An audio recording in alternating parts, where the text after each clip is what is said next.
Once upon a time, in a faraway village, there lived an old man named Tari. Tari was not rich, but he had a very beautiful and happy family. He was a hard-working farmer, but he didn't have a farm of his own. Instead, he worked on other people's farms. Tari made sure his wife and children were always satisfied, even though they didn't have much. Tari's wife was beautiful and worked as a trader in the market, selling vegetables and fruits. Every morning, she prepared her goods with a smile and went to the market to support the family. Tari and his wife had three children, two sons and a pretty daughter. They were all happy and loved each other deeply. Though they didn't have much money, their home was filled with love and joy. In the evenings, after a long day's work, Tari would come home tired but content. His wife welcomed him with a warm meal, and the children ran to hug him. They would sit together, laugh, and share stories. Tari's life was simple, filled with love and joy, showing that true wealth is measured by the happiness shared with those you care about. Tari had many friends in the village, but they were all wealthier than him. As time went on, these friends began to drift away because Tari was not as rich as they were. They didn't want to be seen with someone who was so poor. Tari felt sad, but he always told himself, "My family is what matters most." One day, there was a big gathering in the village. Tari decided to go, hoping to enjoy some time with his old friends. When he arrived, he saw his friends laughing, eating, and drinking together. They seemed happy to see him at first and invited him to join them. Tari sat down and shared a meal with his friends. But after they finished eating, something happened that made Tari feel very sad. One of his friends stood up and said, "Tari, since you are not as rich as us, you should pack the plates." Tari was shocked. He said, "We are all friends, and I'm older than you all. Just because I don't have as much money as you doesn't mean you can treat me this way. Everyone should pack their own plate." But his friends laughed and said, "If you don't pack the plates, we'll tell the seller that you haven't paid. That will be even more embarrassing for you." Tari had no choice. He packed the plates and left the gathering feeling very sad and humiliated. He walked home slowly, thinking about how unfairly he had been treated. When he got home, his wife noticed he was unhappy and asked, "Tari, what happened?" Tari sighed and replied, "My friends treated me badly today because I am not as rich as they are. But it doesn't matter. I will always do my best for you and our children." Tari continued to work hard every day, despite the way his friends treated him. He knew that his family needed him, and he was determined to make sure they were always happy and taken care of. Even though he was sad, his love for his family kept him strong. Tari was known in the village for his hard work. He worked on many different farms, but he never had a farm of his own. He would spend long hours in the hot sun, planting and harvesting crops. Sometimes, the people he worked for would not pay him right away. They would say, "Come back tomorrow, Tari." But when he returned, they would still not pay him. Tari's friends, who were wealthier, often took advantage of him. They would ask him to do menial and degrading tasks, like washing their clothes or cleaning their houses. One day, Tari asked a friend for some money to buy food for his family. His friend laughed and said, "If you want money, you must clean my house and wash my clothes." Tari felt humiliated, but agreed because he needed the money to feed his family. He spent the whole day cleaning and washing, and by the time he was done, he was exhausted. His friend gave him a small amount of money, much less than what he had earned, but Tari took it without complaining. Another time, Tari worked on a friend's farm from sunrise to sunset. He worked tirelessly, but when it was time to get paid, his friend said, "I don't have the money right now. Come back next week." Tari felt frustrated, but he had no choice. He needed the work to support his family. Despite all the unfair treatment and hard work, Tari never gave up. He would wake up early every day and go to work, no matter how tired he was.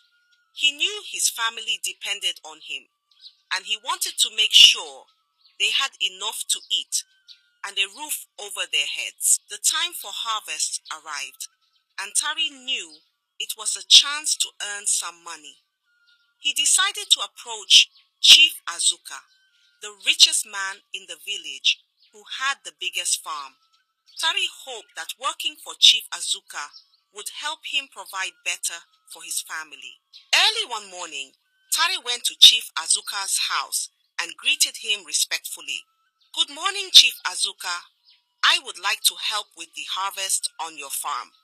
I have my two sons who can help too," Tari said. Chief Azuka looked at Tari and said, "Very well, Tari. My farm is large and I need all the help I can get. You can start tomorrow." The next day, Tari and his two sons woke up before the sun rose.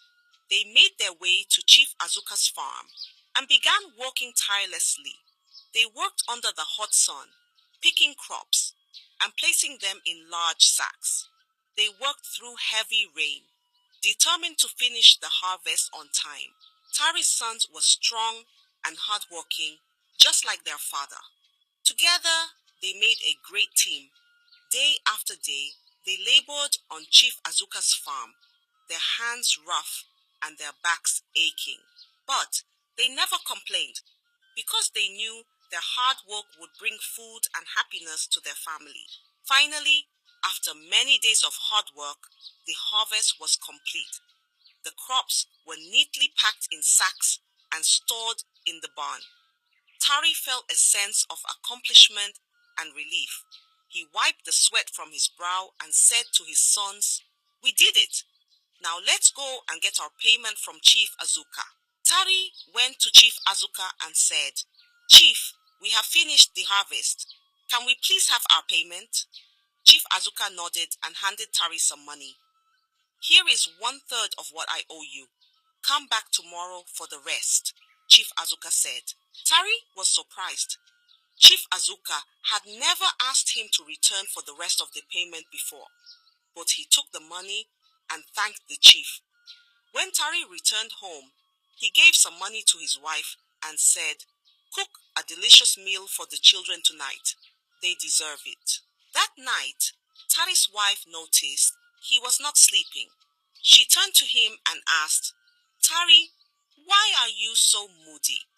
Did something happen at Chief Azuka's farm?" Tari sighed and replied, "Chief Azuka did not pay me fully. He told me to come back tomorrow for the rest. I am worried because he has never done this before." His wife hugged him and said, "Don't worry, Tari. You have worked hard and everything will be fine. Let's enjoy our meal with the children tonight." Tari nodded and tried to put his worries aside. He knew he had to go back to Chief Azuka the next day to get the rest of his payment. Despite his concerns, he remained hopeful and continued to focus on his family, who were his greatest source of strength and happiness. The following day, Tari returned to Chief Azuka's house to collect the remaining payment for his hard work. As he approached the chief's grand house, Tari felt a mix of hope and worry. He needed the money, but was wary of the chief's unexpected generosity from the previous day. Chief Azuka greeted Tari with a warm smile. "Ah, Tari, welcome back. Come, sit with me. Let us share some food and drink," he said, gesturing towards a table laden with delicious food. Tari hesitated but sat down as the chief's maid served him. The hospitality felt unusual, and Tari couldn't shake the feeling that something was amiss. However, he decided to listen and see what Chief Azuka had to say. After they had eaten, Chief Azuka leaned back in his chair and said, Tari, you have worked hard all your life. You deserve more than just a few coins for your labor. I have an opportunity for you to become rich without all this hard work. You just have to see my old friend at the edge of the forest. Tari was taken aback. Chief Azuka, what do you mean? How can I become rich without working hard? The chief smiled and replied, There is a way, Tari. A way that requires a small ritual, but no bloodshed. You are getting older, and soon you won't be able to provide for your family through physical labor. Think about it. Tari's heart raced. The idea of becoming rich without hard work was tempting, but he was also cautious. I don't know, Chief Azuka. This sounds risky.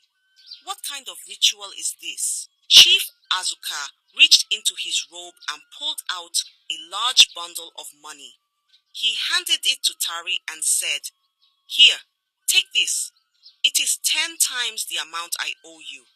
Think of it as a gift, a small taste of what you could have. Take your time to decide. There is no rush. Tari's eyes widened at the sight of so much money. He had never seen such a large sum in his life. He took the bundle with trembling hands and thanked the chief.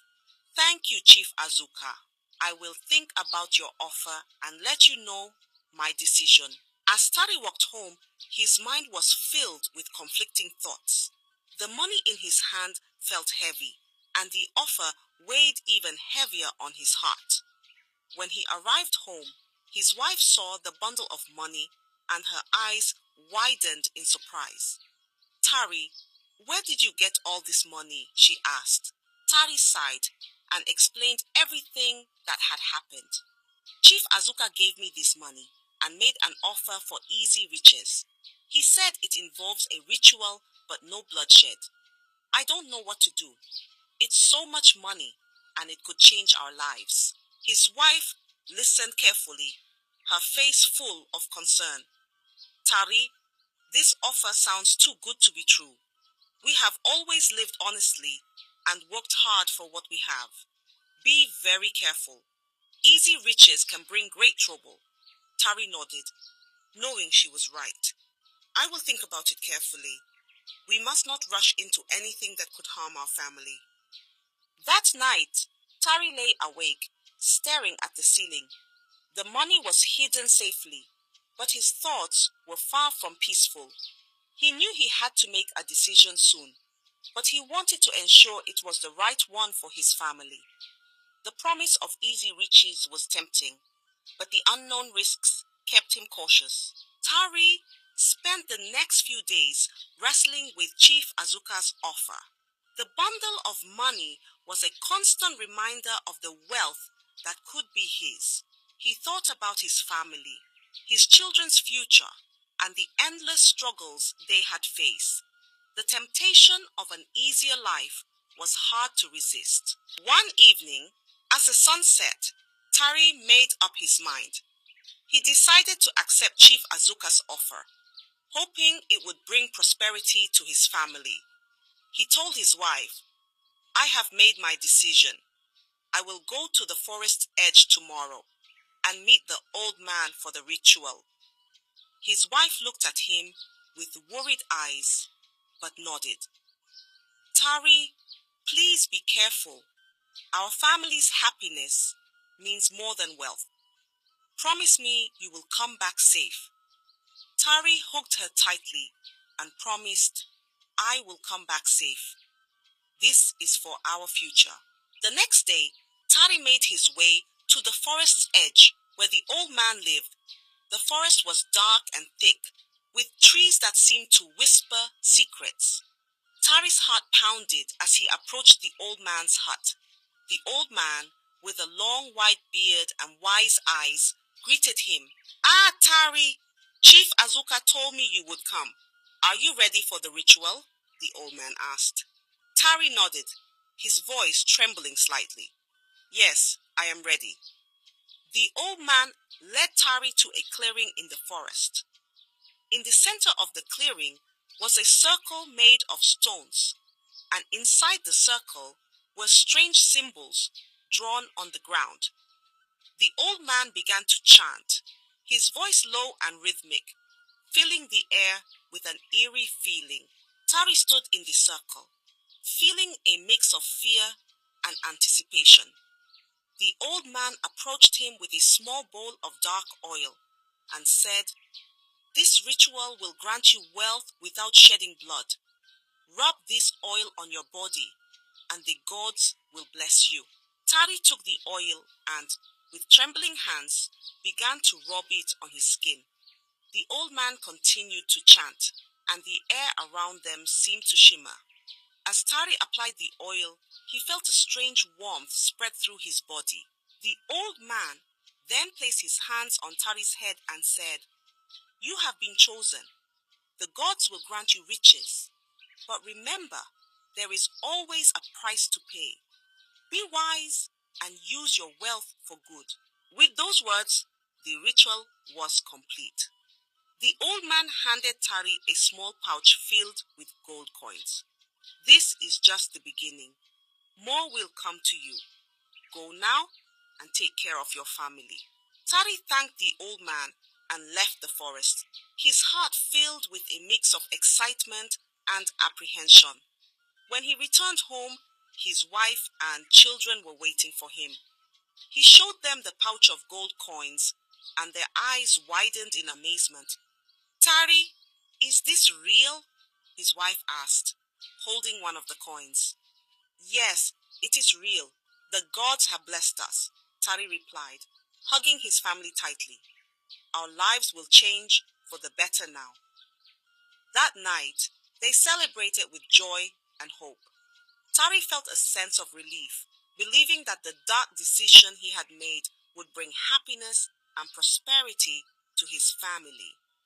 Little did he know, the true cause of his choice was yet to be revealed. In the days that followed the ritual, Tari's life began to change dramatically. His humble home was soon filled with wealth beyond his wildest dreams. Gold coins, fine clothes, and beautiful ornaments adorned their once simple abode. Tari, who had always been seen as the poorest man in the village, was now one of the wealthiest. The villagers were astonished. Everywhere Tari went, people would stop and stare, whispering to one another about his sudden fortune. How did Tari become so rich overnight, they wondered. Some speculated that he had found a hidden treasure, while others believed he had been blessed by the gods. Tari's friends, who had once shunned him because of his poverty, now flocked to his side, eager to bask in the glow of his newfound wealth. They praised him, invited him to their homes, and treated him with the respect they had previously denied him. But Tari remembered how they had treated him before, and he was cautious in his interactions with them. At home, Tari's family was overjoyed with their new lifestyle. His children wore fine clothes and had plenty of food to eat. They could now afford things they had only dreamed of. Tari's wife, however, felt a mix of joy and concern. She loved seeing her family happy, but she couldn't shake the unease about the mysterious source of their wealth. One evening, as they sat together in their newly furnished living room, Tari's wife turned to him and said, "Tari, I am happy that we have all these things now, but I am worried. How did this happen so quickly? Where did all this money come from?" Tari took her hand and looked into her eyes. "The gods have blessed us, my love. They have seen our struggles and decided to reward us. I made a promise to them, and they have fulfilled it. You don't need to worry." His wife sighed, still feeling a shadow of doubt. "I trust you, Tari, but please, be careful. Sometimes great wealth can bring great trouble." Tari nodded, understanding her concern. "I promise I will always look out for our family. We have worked hard, and now it is our time to enjoy the blessings." As days turned into weeks, Tari's wealth continued to grow. He invested in land, bought more livestock, and even started his own farm. The villagers' curiosity only grew, but Tari kept the secret of his wealth close to his heart, sharing it with no one. Despite the luxurious life they now led, Tari's wife kept a close watch on her husband. She noticed how he seemed more distant and preoccupied at times, as if a burden weighed heavily on his shoulders. She knew Tari loved their family dearly, but she couldn't help but wonder if the price of their newfound wealth was higher than they realized. For now, the family enjoyed their prosperity, and the village buzzed with stories of Tari's transformation. Little did they know, the true test of Tari's choices and the price of his wealth was still to come. As Tari's wealth grew, his old friends, who had once abandoned him due to his poverty, began to return. They were eager to be close to him again, drawn by his newfound riches. Every day, they would visit Tari's house, showering him with praise and asking how he had become so wealthy so quickly. One afternoon, as Tari sat in his grand living room, a group of his old friends came to see him. They brought gifts and spoke with exaggerated enthusiasm about how happy they were to see him doing well. Tari, old friend, one of them said, "We are so proud of you. You have achieved so much in such a short time. Please tell us your secret. How did you become so rich?" Tari smiled politely but felt uneasy. He knew that revealing the true source of his wealth would bring trouble. "I have been blessed by the gods," he replied. "They saw my hard work and decided to reward me." His friends exchanged glances, not entirely convinced. One of them leaned closer and said, "Come now, Tari. We are your friends. You can trust us.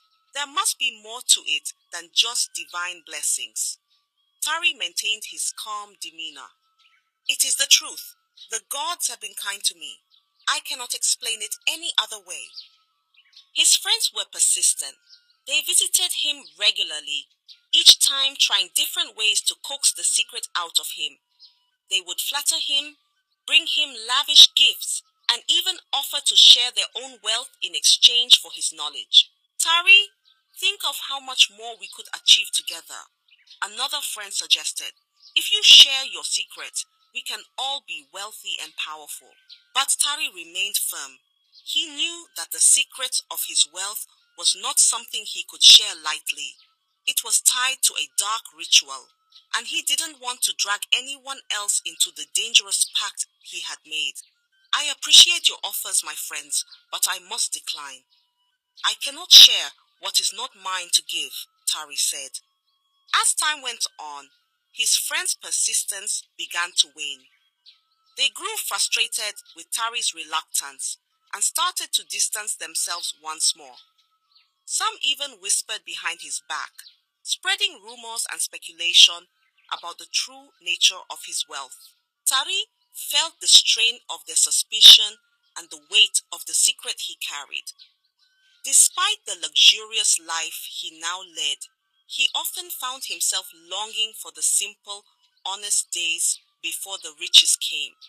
He missed the genuine companionship he once had, even if it was tainted by poverty. At home, Tari's wife noticed his troubled demeanor.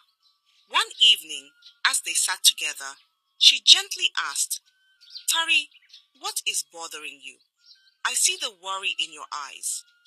Tari sighed deeply and said, "Our friends, they keep asking about our wealth.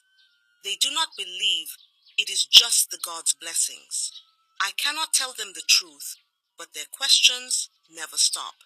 His wife squeezed his hand and said, "We must stay strong, Tari.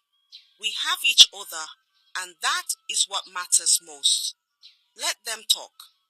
As long as we know the truth, we can face anything." Tari nodded, grateful for her support.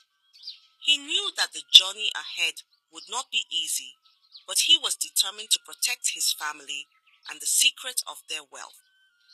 The return of his friends had reminded him that true loyalty and love could not be bought, and he cherished the genuine bond he had with his family above all else. With his wife's reassurance, Tari resolved to face whatever challenges lay ahead, knowing that their strength as a family would guide them through even the darkest times. One quiet evening, as the sun dipped below the horizon, a messenger arrived at Tari's house with a message. The old man from the forest had summoned Tari. The message was brief and ominous, causing a shiver to run down Tari's spine. He knew that the old man's summons could only mean one thing: a demand. The next morning, Tari made his way to the edge of the forest where the old man lived. His heart pounded with each step, dread gnawing at his insides.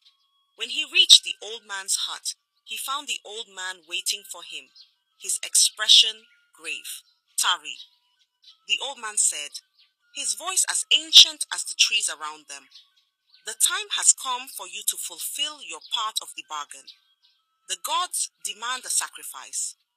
Tari's heart sank. "What kind of sacrifice?" he asked, his voice trembling. The old man looked at Tari with piercing eyes. "You must sacrifice your only daughter, Amina, to the gods. It is the price for the wealth you have received." Tari staggered back, his mind reeling with horror. "No, not Amina. She is my only daughter. I cannot do this." The old man's face remained impassive. "If you do not fulfill the god's demand, you will lose everything: the wealth, your sanity, and your life.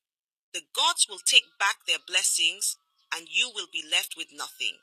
Tari felt as though the ground had shifted beneath him. The thought of losing Amina was unbearable. She was the light of his life, kind and gentle, loved by everyone in the village. He could not fathom the idea of sacrificing her. "Please, there must be another way," Tari pleaded, his voice breaking. "I cannot harm my daughter." The old man shook his head. "There is no other way. You have 7 days to make your decision. If you do not sacrifice Amina, the gods will take her themselves, and you will suffer the consequences." Tari returned home, his mind a whirlwind of fear and despair. He couldn't share this burden with his wife. The thought of telling her was too much to bear. Tari couldn't sleep. The old man's demand haunted him. Sacrifice Amina? How could he even think of it? Yet the threat was clear. Refuse and he would go mad, and his secret would be exposed. Tari paced the floor, his mind in chaos. "I can't do this to my daughter," he whispered to himself. But the fear of losing everything, his wealth and his sanity, gnawed at him. During the day, Tari watched Amina play, her laughter piercing his heart. "She's my only daughter," he thought. But then the old man's voice echoed in his head. "You have 7 days, or the gods will take her themselves." Tari tried to rationalize. "I still have 2 sons," he thought. "They can carry on the family name." He knew it was a terrible thought, but the fear of losing everything pushed him closer to making the unthinkable decision. His wife noticed his turmoil. "Tari, what is wrong?" she asked, but he couldn't tell her.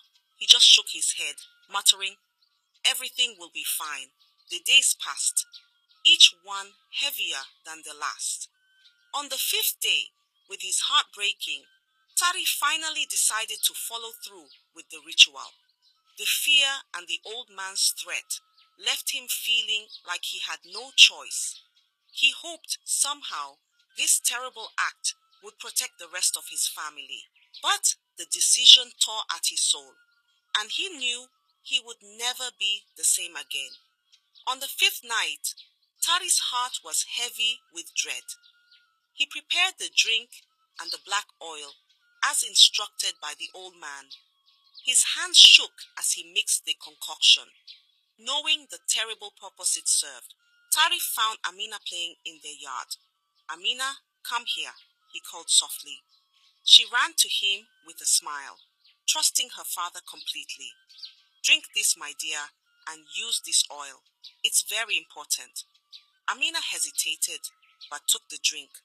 "Okay, father," she said, trusting his words. She drank the potion and took the oil. As the potion took effect and Amina fell unconscious, Tari's heart broke.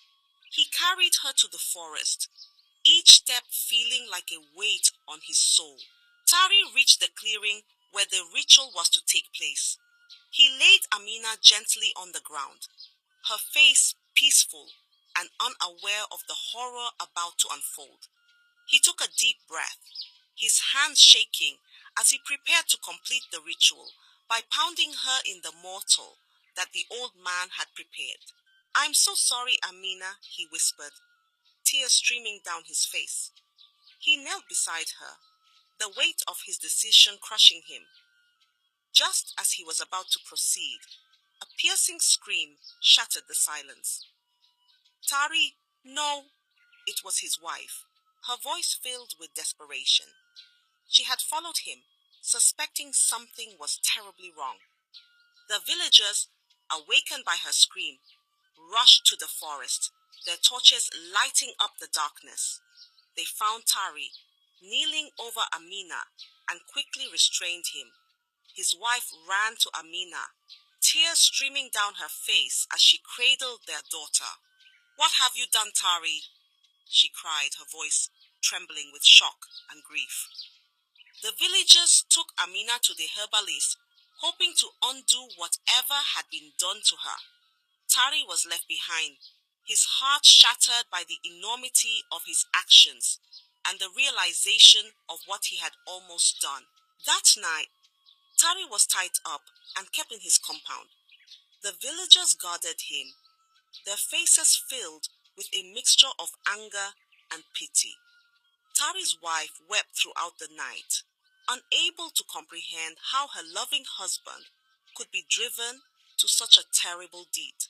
As the first light of dawn broke, the villagers gathered outside Tari's home, murmuring in disbelief and anger. Amina had been taken to the herbalist, who was working tirelessly to reverse the effects of the ritual. Tari's wife sat beside their daughter, her tears falling silently, her heart breaking for what her husband had almost done. The villagers' anger grew as they learned more about Tari's actions.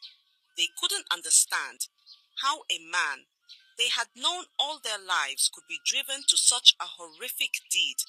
Their trust in him was shattered, replaced by a mix of outrage and sorrow. "Tari must face justice," one of the elders declared. "We must take him to the king." Bound and surrounded by the villagers, Tari was led to the king's palace. His head hung low, the weight of his guilt pressing heavily on his shoulders. The villagers whispered among themselves, their eyes filled with a mix of anger and pity for the man they once respected. In the grand hall of the palace, the king sat on his throne, his face stern and filled with disappointment. The villagers presented Tari before him, explaining the terrible events of the night. "Tari, is this true?" the king asked, his voice echoing in the hall. Tari, weakened by the ritual's backlash, fell to his knees and confessed, "Yes, my king, it is true. I was manipulated by Chief Azuka. He promised me wealth if I performed a ritual, but I didn't know it would come to this." The king's eyes narrowed. "Chief Azuka? Explain yourself, Tari." With a trembling voice, Tari recounted the events leading up to the night of the sacrifice. He spoke of the old man in the forest, the ritual, and the immense pressure and fear that drove him to such desperation. "The wealth came at a terrible price," Tari said, his voice breaking. "Chief Azuka vanished after I accepted his offer. He knew what he was doing. He used me." The king listened, his expression growing darker with each word. He turned to his guards. "Find Chief Azuka.